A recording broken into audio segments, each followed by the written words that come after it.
আমাদের একটা বড় ভুল হলো এই রোজার বার্তাটা আমরা নিজেরাও গ্রহণ করতে পারি না। আমাদের শিশুরা, বিশেষ করে যারা রোজা রাখার উপযোগী হয়, আমি 2 বছর 3 বছরের শিশুকে তো রোজা রাখার কথা বলি না, ইসলামও সে কথা বলে না, কিন্তু আপনার বাচ্চা যখন 8-10 বছর বয়স হয়ে যায়, যখন থেকে 7-8 বছর পার হয়ে যাওয়ার পর সে রোজা রাখতে শিখে, একদিন হয়তো সে জোহর পর্যন্ত রাখবে, এরপর ভেঙে ফেলবে, কোনো গুনাহ হবে না।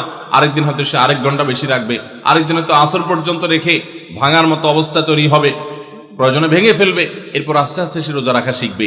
এই বাচ্চা যে কষ্ট করা শিখে, যে ধৈর্য ধরা শিখে, যে ক্ষুধার কষ্ট এটা নিয়ন্ত্রণ এটা বুঝে, সেই বাচ্চা অনেক বড় কিছু করতে পারবে, তার দ্বারা ভালো কিছু হবে। তো আমাদের বাচ্চাদেরকে রোজা রাখতে চাইলে তাদেরকে আমরা আরো বেশি উৎসাহ দেব, অনুপ্রেরণা দেব, সাহস দেব, তাদেরকে ভুলানোর চেষ্টা করব। এরা ইনশাআল্লাহ খাঁটি মুসলমান হতে পারবে, যোগ্য মানুষ হতে পারবে। তাহলে রমজান কেন্দ্রিক আমাদের এই ভুলটা একটা বড় ভুল, যে আমরা আমাদের সন্তানদেরকে দেখা যায় রোজা রাখার ব্যাপারে উৎসাহ দেই না, বরং অনেকে নিরুৎসাহ দেই। মনে রাখবেন, কোনো বাবা, কোনো অভিভাবক যেন বাচ্চাদেরকে নিরুৎসাহিত আমরা না